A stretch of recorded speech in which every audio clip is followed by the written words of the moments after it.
This podcast is brought to you by the IIEA, sharing ideas, shaping policy. Well, good afternoon, everybody, and thanks for joining us at the IIEA today, the Institute of International European Affairs, much respected organisation. I'm proud to be a member of its Ireland UK group. And we have a most interesting speaker joining us on this occasion in our series of thematics around the relationships across these islands. Mike Nesbitt, who many of us know over his various career itineraries, I guess, along the way. Mike is joining us from his constituency office in Newton Ards to talk about a theme that I know all of us are going to find extremely interesting. For those of you who are less familiar with Mike, and I don't think he needs any great introduction, really, not least in this group. Mike is currently Minister for Health in the Northern Ireland Executive. He's also leader of the Ulster Unionist Party, and he's the only person to be elected to the position on two occasions, which I take to be a triumph rather than carelessness. And he was elected to that position in both 2012 and 2014. Mike is a four-time member of the Northern Ireland Legislative Assembly for his Strangford constituency. Previously, he was a broadcast journalist, and many on this call will remember Mike very clearly as one of the most professional broadcasters on the landscape at that time, when he was covering Northern Ireland's troubles and indeed more positively in the subsequent peace process. He was then appointed as a Commissioner for Victims and Survivors, of the conflict before entering politics. And he's widely known in these parts for his principled stand on so many issues. So, Mike, it's an honour and a pleasure to have you with us. Can I just let our attending folks know a couple of house rules? Mike's initial address, which Mike will speak about for the next 15, 20 minutes or so, and the following Q&A session are on the record, unless otherwise stated. You might submit your questions, and we're looking forward to lots of questions via the Q&A function. You're well familiar with that. And the team, Emma and the team at the IIEA and Barry and his executive team will make sure that we pick up all of those questions. I'll see them coming in. You might, when you're questioning, just note to identify yourself and any particular affiliation before we go into the actual question involved. And we're looking forward to a wide-ranging and most interesting chat. So, Mike, Fáilte us, Dublin, always great to have you with us. Welcome to the IIEA once again, and we're glad to hear your remarks ahead of our discussion of the theme. John, thank you so much. That was a very generous introduction. I appreciate it. And good afternoon, everybody. It's an honour once again and a pleasure to re-engage with the IIEA. I'm sorry just that it has to be virtual, but kind of needs must. This time last year, I would have been down in Dublin in a heartbeat because I was, as I put it, cruising to retirement on the back benches. But events, dear boy, events came along, and I've picked up a couple of roles. So as Minister for Health, what I realise is all healthcare is personal. So on the theme of hope that I want to address over the next few minutes, I'm going to be personal, if I may. Some moments when hope peaked for me, and a moment when it troughed. And I'll start with the bad. So I'm going back just over 50 years to the 25th of January, 1973, because that was the day when Alfred Nesbitt and Company Limited, linen manufacturers, was blown up. And the impact on my father, who was 49 years of age at the time, cannot be overestimated, because Dad had been brought up by Alfred, who was his father, to the second generation to run the business.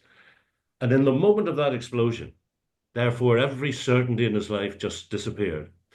But every responsibility remained in terms of still having a wife, 3 young children, car and a house to run, but suddenly no regular means of income. And a couple of years later, studying English literature at uni, I came across a passage in Great Expectations by Charles Dickens, when he wrote about memorable days in people's lives. And by a memorable day, he meant a day that shaped the rest of your life. And the analogy was being wrapped in a chain.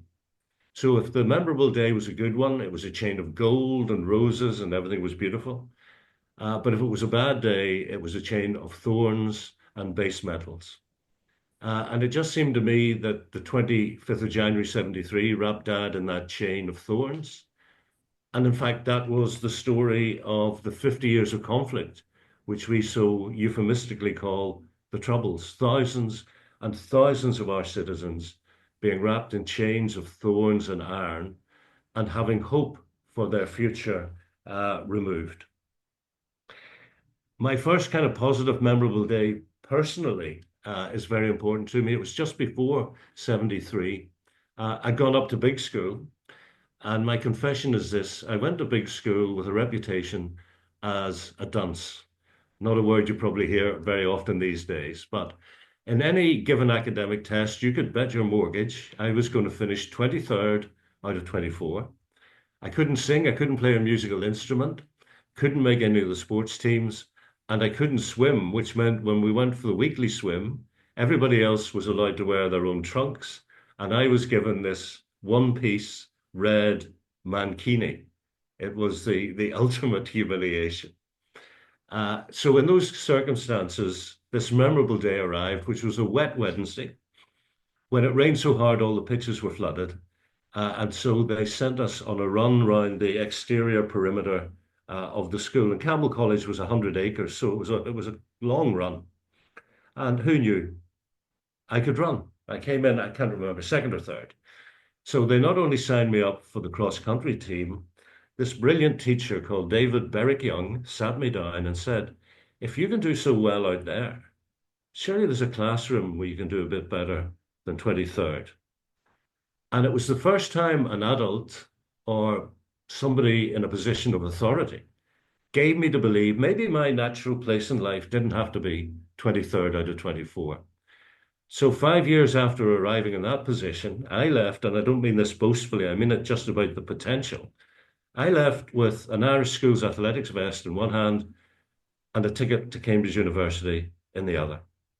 And what it has convinced me is that in every child born in this island today, there is a spark of ability and creativity and talent. And it is our responsibility as a society, schools, families, politicians, to create the circumstances where that child can find that spark and fan it out into a great sort of forest fire of passion for learning and for life.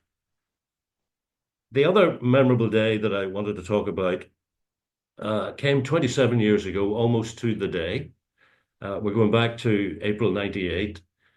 I was a broadcast journalist by then, but I wasn't working particularly out of Ulster Television's headquarters in Belfast. I was in a portakabin on the edge of the car park of Castle Buildings on the Stormont estate where the talks were underway. And if you recall, actually, the deadline was not Good Friday. It was Thursday, the 9th of April, because George Mitchell wanted to get back to America. Anyway, we bust the deadline, as we always do. So as the clock ticked past midnight into Good Friday, the 10th of April, 98, I realized sitting in that portakabin that this was going to be a momentous day, because either there would be a monumentally historic agreement or 700 days of talks were about to end in failure. So around 2 o'clock in the morning, I went home because I wanted to have a shave, shower, freshen up, change the clothes. And I put my head around the bedroom door, and the sight that I saw just overcame me with this wave of emotion, because there were my two boys asleep with their mum, one aged 3, one aged 10 months. And I grew up in the city of Belfast just in time to grow up through those troubles. And I'm looking at those boys and I'm thinking, you could grow up in the same city, but in an entirely different environment. No threat of bombs or bullets. Never will your mother say to you, your dad's phoned and you can't get the bus into town to buy those rugby boots you're saving up for, because it's just too dangerous. And I think for me, hope peaked in that moment of peeking around that bedroom door. But for all of us, I think after Good Friday 98, hope was just all around us. Fabulous hope for the future. And I'm not saying we've lost it, but I think it comes in peaks and troughs. And I think back to the Chuckle brothers, Ian Paisley and Martin McGuinness, that was another peak of hope. And if you ask people, well, why? I mean, what did they do for the economy or education? Nobody would be able to say. But the point is, That's not the point. The point is they put a smile on their faces, sat down, shared us a tea, and gave people hope. And I want in my remaining time in politics to try and put a bit of hope back into the people. Uh, and I do have some hope because, first of all, I think there's a realization among the MLAs at Stormont that if we collapse it again, it's gone for good.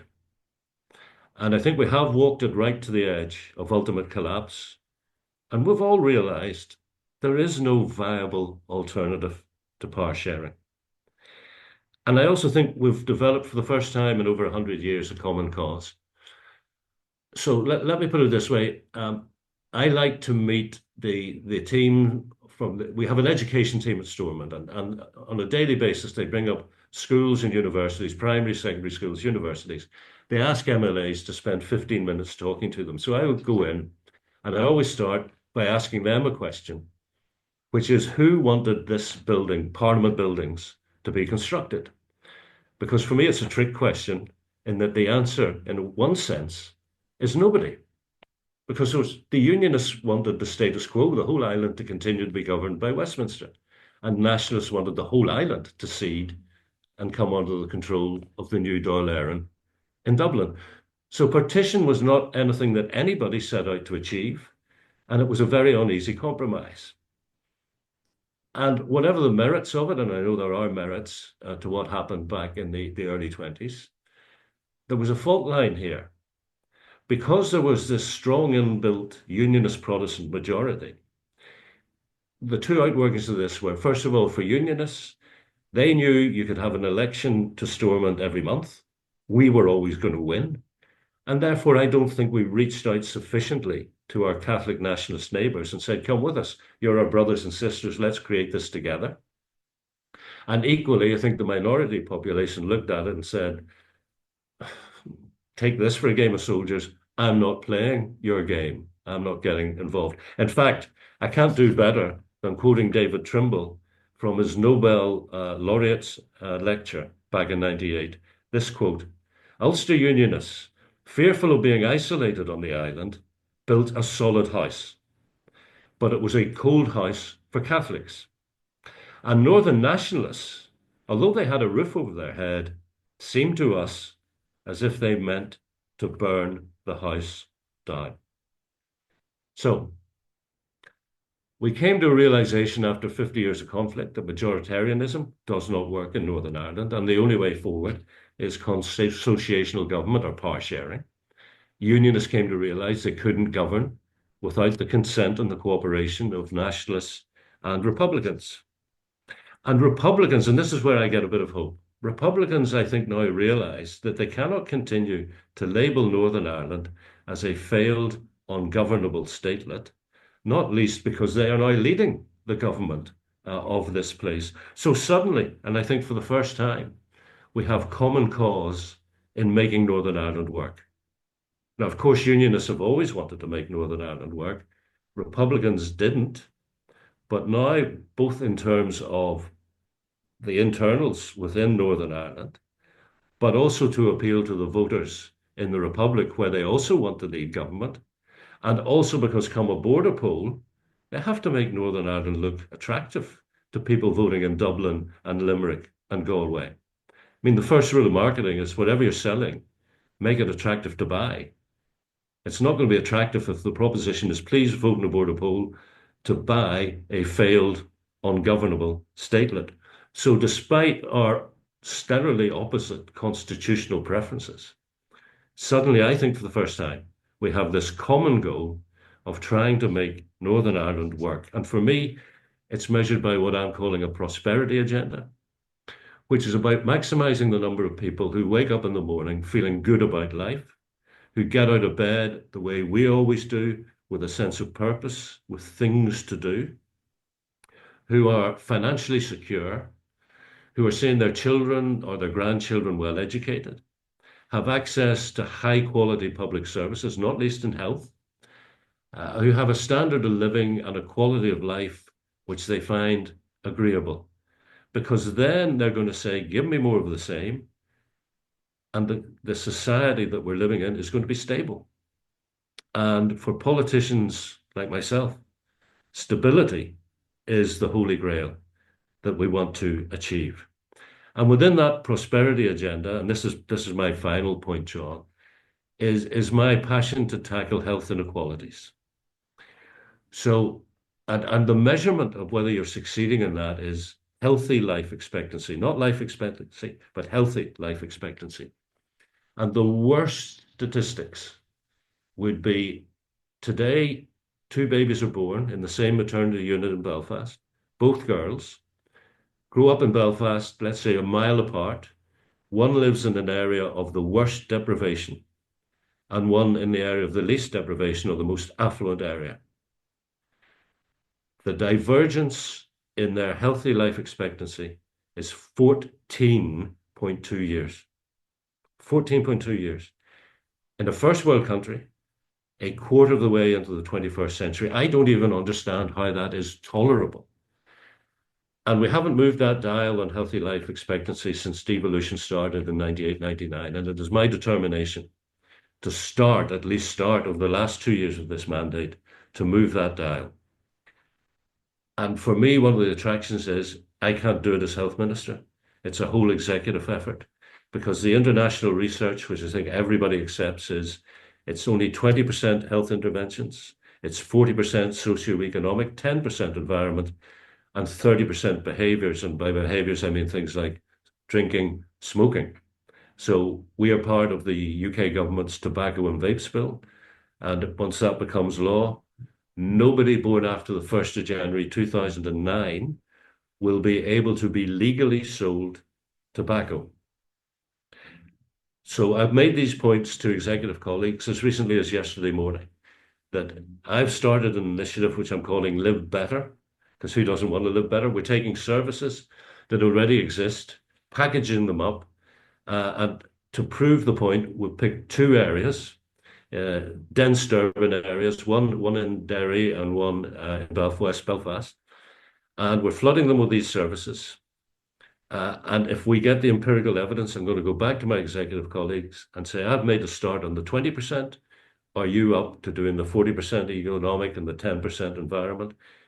Because if we move that dial on healthy living expectations, the population, I think, will understand that we've done something really difficult, really worthwhile, and that will give them more confidence in us. And I think it will give us, momentum and belief that we can do a bit more. And my final thought is on that. I was discussing these things with your health minister, Jennifer Carroll McNeil, and I believe Jennifer got quite excited and was very interested in it. So we're in the foothills of this, But what I'm hoping is that we will move to a point where we make this initiative an all-island one. And we will be looking to the Shared Island Fund, potentially, for some support in that.